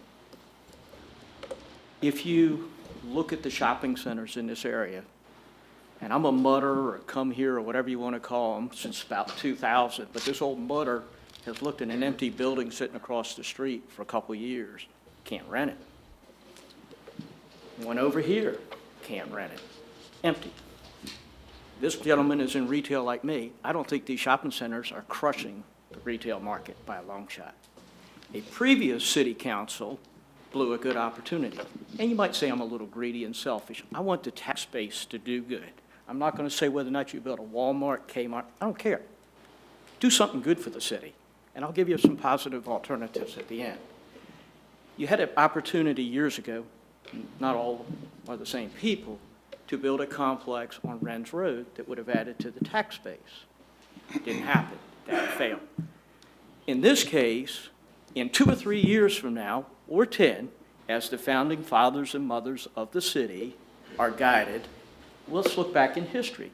What's going to happen with this retail space when you have a desolate store over here called Food Lion and an empty shopping center? Because you guys are not crushing the retail market. Your floor space is at the minimum. I already talked to one in this area. So putting more retail makes no sense. But I will compliment you as the founders of the city. Your schools are the best in the state. There is an opportunity to use this property properly. How about a VOTEC school? I talk with young people today. Even though the guy in the White House says he wants free college education and all that great stuff, let's talk about it. Many people today are afraid to get into the debt of college. What are these kids doing with the great schools that you built in Poquoson, and they need continual education? I hate to pick on Henry, but he and I are both in the retail business, and I know he likes to get things financed and customers to come into the store. What is the biggest problem you face today in retail? People, employees. Why don't you use your city property to a good use? Build a VOTEC school. Bring in from the minority community and use the property properly. Help your community, develop, and bring people to your community. Also, I hate to say it, I got a few gray hairs. I'm in the baby boomer generation. You have a lot of old folks in this community. They need retirement. Use your property properly with a tax base. Similar to what would have happened on Wren's Road. Wealthy, empty nesters bring in a lot of money, and they demand very minimum services. Today in government, common sense doesn't exist. I hope that you will apply common sense. And I hope that when I leave here, some of my friends will still say I'm a capitalist entrepreneur, because I'm asking you to weigh in as the guiding force in the city to referee this and leave the tax base in a good situation, not with an empty couple stores. That's all I can say. Thank you.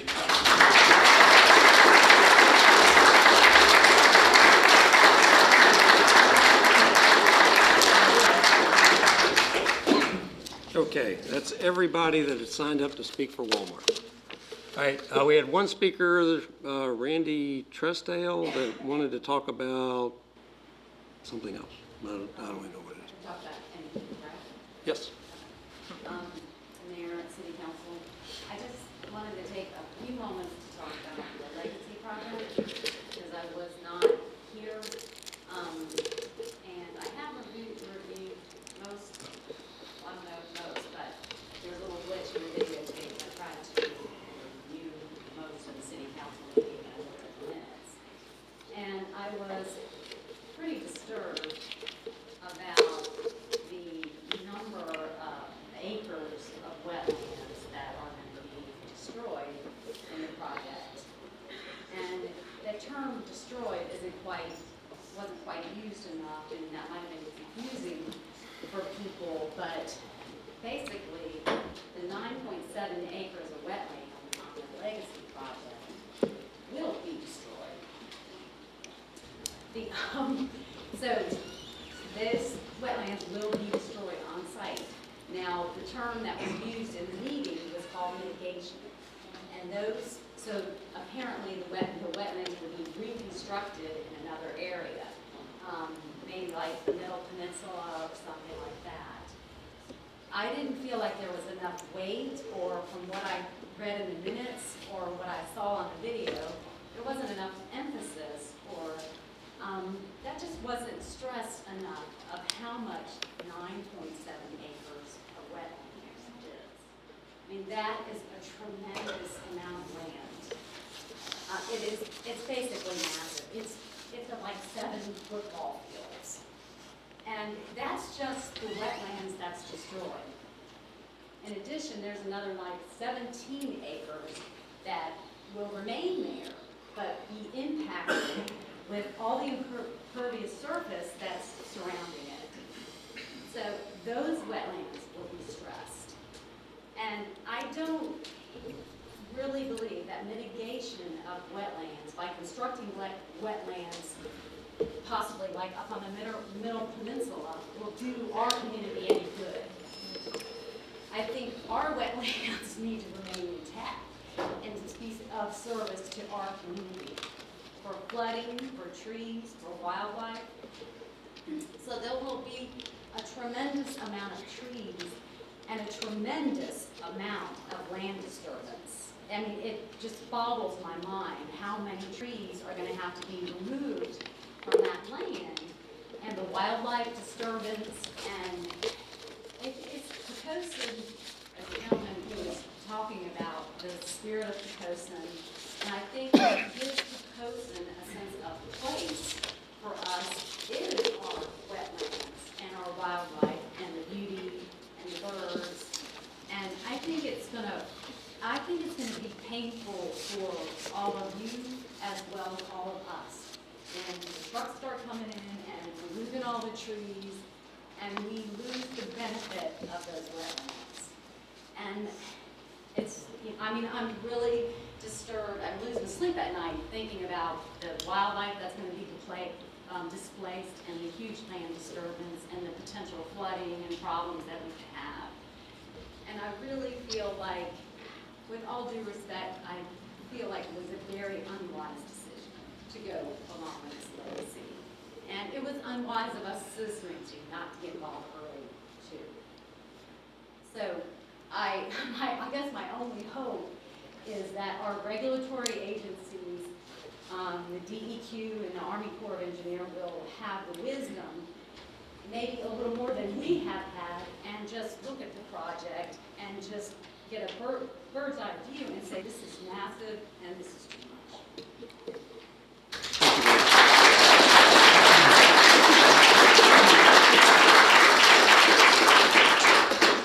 Okay, thank you all, and that was very very well done audience for visitors. I compliment the public. Again, I really appreciate the fact that you didn't just come up with anger, but you came up with good points. Thank you. And I've got a host full of notes here, but the next item on the agenda is actually the comments of the city manager. So we'll start there, and let me start by saying this is the comments of our assistant city manager, Judy Wiggins, and I know that Councilman Freeman did a lot on that dog, and I appreciate that. But this is your hero right here. Okay? This is the one who worked out the, using the existing laws to have the person basically put out of the home using the existing laws and got the dog removed. So, I'd like to say that council, all of council, basically wanted to see the existing ordinances work, and they did. All right, so want to make sure that kudo goes to her as well. Although I didn't mean to take it from you. Okay, I didn't mean to take it. No, Judy and Chief Police did it. All right, so with that said, comments of the assistant city manager. I don't have any comments, except that it feels strange sitting in the seat tonight when I'm always sitting at the other end next to the city attorney. But I do want to compliment Vicki. I think she's done a very good job sitting in for me tonight. And it's nice to be here. I've sat here a couple of times next to the mayor, and appreciate all of you coming out tonight. I did think all of you spoke very well. We got a lot of notes and a lot of things to think about, a lot of new ideas coming from you tonight, and I think that's really good. And I'm really happy you brought the dog situation to our attention. Only way we can handle problems in the city is if you call us and let us know that one exists. And then we will do our very best to try to find a way to resolve it. And with the help of all of the agencies involved and with our city finding a way to actually not condemn the home, but make it uninhabitable, we were able to resolve that problem. And so feel free to call the manager's office at any time with any question or any problem that you have, because we're there to serve you, and it gives us delight when we get to solve a problem. They really do like it. So I've never seen so many people excited to actually hear some of the things that we don't have time to do. They like solving your problems. And let me give a word out and a shout out to the city manager. Randy is out this evening. He's out in Seattle, Washington, basically doing IMIA, and that is because there was no planned, we scheduled that conference on purpose for the night that we knew we wouldn't be talking about something controversial. How about that? How'd that work out for you? So anyway, with that said, he asked me if, should he stay, and to be quite honest with you, this training is something that we need in our city. So I had wanted him to go. So now we are at council directives, and who wants to start? I'm going to start down there with Bud. Well, thank you. You might be sorry.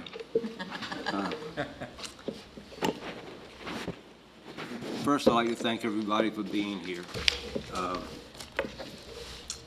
It's helpful. I wish this room had been this full every council meeting I've been here. This is the beginning of my second term, and it's nice to have the citizens play a part in their government. In a previous life at NASA, I was in charge of running the technical operations of all the wind tunnels, laboratories, and utilities at the center. And someone made a comment that there's no common sense in government, okay? I think it was Pete Peters that made that comment, okay? And I will agree with that 100%, okay?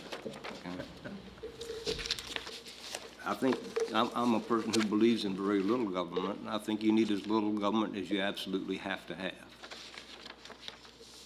And on occasion in my previous life, I was given an assignment to do something that made absolutely no sense, used up a whole lot of people's time, cost you taxpayers a lot of money, but it was a Washington directive.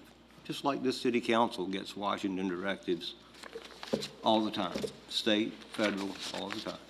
Most of those directives come without money. And when I would get something like that, I didn't know what to do, and I knew that the people that worked for me were not gonna like it. And so I sat down and emulated a previous president. He had fireside chats. And so I called my people together and said, hey, got something to do, and I absolutely have no idea how to do it.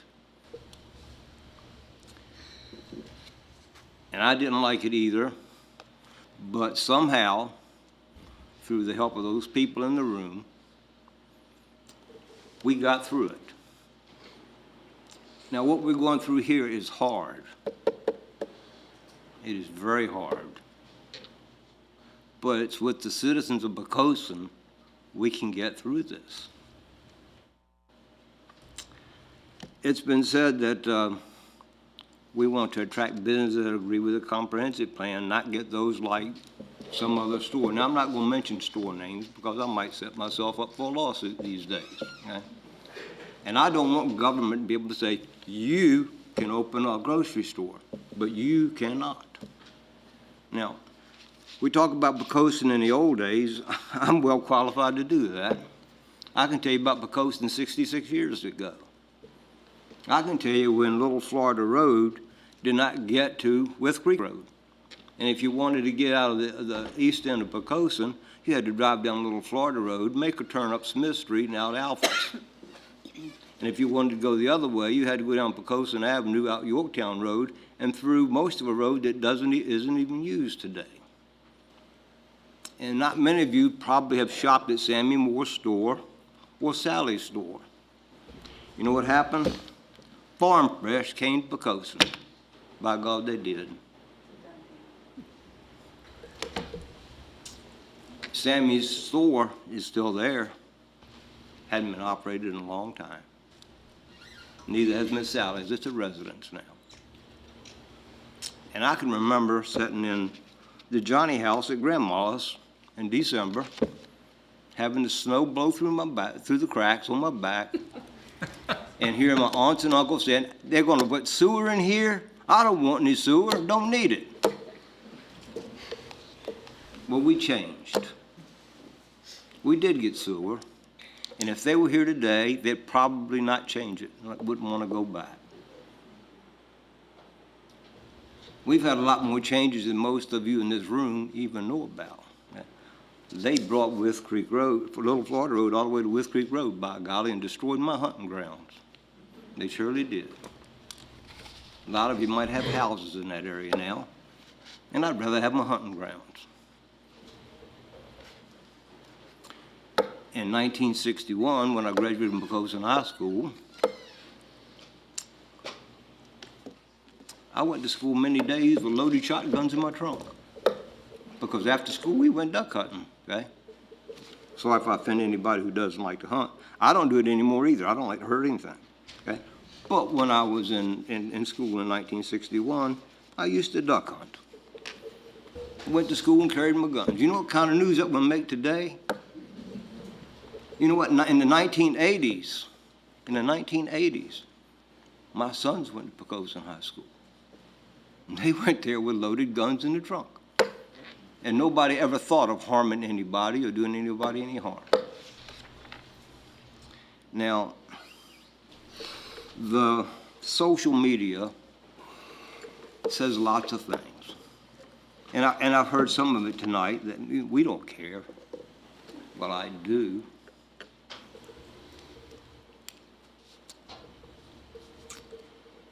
It's easy to type things in a keyboard, especially when you don't have to look the person in the eye. I've been accused of getting rich off this. And the last question is, who was it asked? I think Kelly Roberts asked a question about whether or not we met with the EDA or anybody else relative to this current project. The answer is absolutely, positively, 100% no.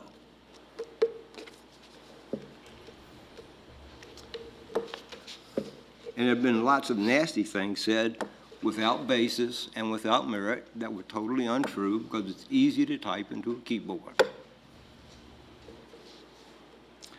Now, I'm going to tell you that this is probably the most open and honest city government in the state of Virginia. Nothing has been done in quiet, and I really like having you here tonight. And I agree with a lot of things that's been said here tonight. I really do. I can't say that I agree with everything, but I agree with a bunch of it. But this is not a simple yes or no decision. It goes beyond that. There's lots of negative things that have been brought up. Where a particular large store be put across the street. And that concerns me, and so does the traffic. But I'm concerned about those things, because I know they're going to affect that city even more. And you know what? Should they not build it here, and they go just across the city line and do it there, every one of the negative effects that you talked about tonight will still exist. The traffic will still be blocked up, only it'll be blocked up at that intersection up there instead of 500 feet down the street. It will still impact their stores, and it may cause them to get empty. You know, and I don't want that. I'm going to tell you I don't want that, okay? I don't know what the impact would be were they to build a store up at that corner up there, but I can tell you the traffic would still impact Victory Boulevard coming into Poquoson, and if you drive in from Route 17 or if you drive in from Jefferson Avenue, it's still going to take you an extra long time to get home. And that concerns me. It concerns me if they did it in your county. It concerns me if they did it in the city of Poquoson. We tried to get other business. The EDA went out to try to get other businesses. And some of them said, well, yeah, we'll come. Give us the property and build us a building. We don't have that money. Pete Peters made a comment, said, why don't we build a Votech school? That is a great idea. I would much rather see a Votech school over there. But somebody has to get the money and pay for it. We're not talking about a couple $100,000. We're talking about millions. And I got some emails that said, just raise our taxes. We don't care about the business company, just raise their taxes. Well, let me tell you about some 80-year-old citizens and people in that situation who have been retired here for many, many years, who are deciding on from paycheck to paycheck whether or not they're going to have groceries, their lights on, or buy medicine. And you say, just raise taxes. You're going to drive them out of the city of Poquoson? Oh, we don't care. We'll pay our taxes. We can afford it. There are people out here who can't afford to raise taxes. And I'm not interested in running one single soul out of the city because we're just going to raise taxes there because we don't want any more business. I would like to handpick the businesses that come out here. Well, I take that back. I wouldn't. The government should not do that. This is not easy. It's hard. And I sincerely hope that everybody that's in here tonight and in the other room or watching TV will be here at the next council meeting and the one after that and the one after that. And when they have planning session meetings, okay, go to those and get in on the ground floor from the very beginning, because we got taken by surprise on this too, okay? No, we didn't meet with the EDA about Crest Development coming in here. I heard that someone had offered to buy the property, and that's one of the things. We tried to get a whole bunch of people come here, and nobody would spend their money. But the Crest Development people were the only ones willing to come spend their money. But I heard about a grapevine that someone had offered to build on that property across the street, and they wanted to buy the property and give us a profit on the land. But they were going to do a grocery and a retail store, and he didn't say who it was. And my comments went back, well, okay, but if it comes to city council, unless we know absolutely what they're going to do with it, I'm going to vote no. We're not the enemy. Absolutely not the enemy. And I would have voted no, because I want to know what's going to go there, okay? And we haven't thrown the comprehensive plan away. They withdrew their request to change the zoning. Except that the city turned out like this and tell me they wanted to, I would not, because it doesn't fit with the comprehensive plan. And I told some of you at the school and some of you in emails that I wouldn't do that. And I talked to the developer and told him I did not appreciate the way that they handled it, because it made the city look bad. We voted on a project that they started back in 2008, I believe, the Legacy Project. That wasn't just started. From 2008, we worked on that. And if this many people had shown up on all the planning sessions and all the meetings, okay, and the zoning, okay, but it may have turned out to be a better project than it did. But just like in my life at NASA, I couldn't do it by myself, and neither can this city council. And we need your help. And Amanda, bless your heart, okay, you brought up about your dog. Carrie did some good work on that, and we found an existing ordinance that allowed us to take care of the dog. And the comment was made, you can solve problems if you really want to. Well, first we need to be made aware of them, okay? And Walmart and Crest caught us totally by surprise, just as it did you. But at the same time, I still have to reiterate that we have to know that the problem exists before we can do anything about it. Now, that problem came up as a result of a dog ordinance that was brought up at the last city council meetings. And we voted that down. And I'm a dog lover. If I turn on my cell phone or my iPad right now, the opening screen will show you a picture of my little puppy that just passed away. Can't take it off. But we didn't pass the dog ordinance because had we passed the dog ordinance, 80 to 9, well, I'm going to say 99.5% of the people in Poquoson would have been subject to undue legislation and undue court if we passed that. One of the requirements in that ordinance said that if you were off your property and your dog was on a leash, okay, that was illegal. Well, my puppy went to the garage with me when I went to the garage. Where I went, she went. And when she went to the garage with me, I put her on a leash. And I had a blanket in the garage, and she laid on the blanket, and she sat beside me while I worked in the garage, because that's where she wanted to be, and that's where I wanted her. But she was on that leash because if a rabbit or a squirrel had run by, she was gone, and she may well have been run over. And that ordinance stated that she couldn't be on a leash any more than an hour. Well, I was in the garage for 8 hours sometimes, and so was she. That would have put me subject to the law. Somebody could roll by it. Saw Bud with a dog. Had on a leash at 9 o'clock, 10:30 still there, 4 o'clock in the afternoon, need to call the dog warden. And I have to defend myself in court because my dog was on a leash more than an hour. Okay. Also said I had to be on the property if my dog was on a leash, which technically meant that if I was in my garage working and my puppy was right there, which she would have been, and laying on her blanket, and the neighbor called over and said, Bud, would you come look at this? I said, yeah, sure. And if I walked across the line, somebody drives by, Bud, we saw you with your dog on a leash, and you were off the property. You're guilty. And if I go to the court, and the dog wouldn't come by, I have to defend myself in court, which is what all of y'all would have to do. Am I not making myself clear? Okay. The way the ordinance was written, that I had to be on my property if the dog was on a leash.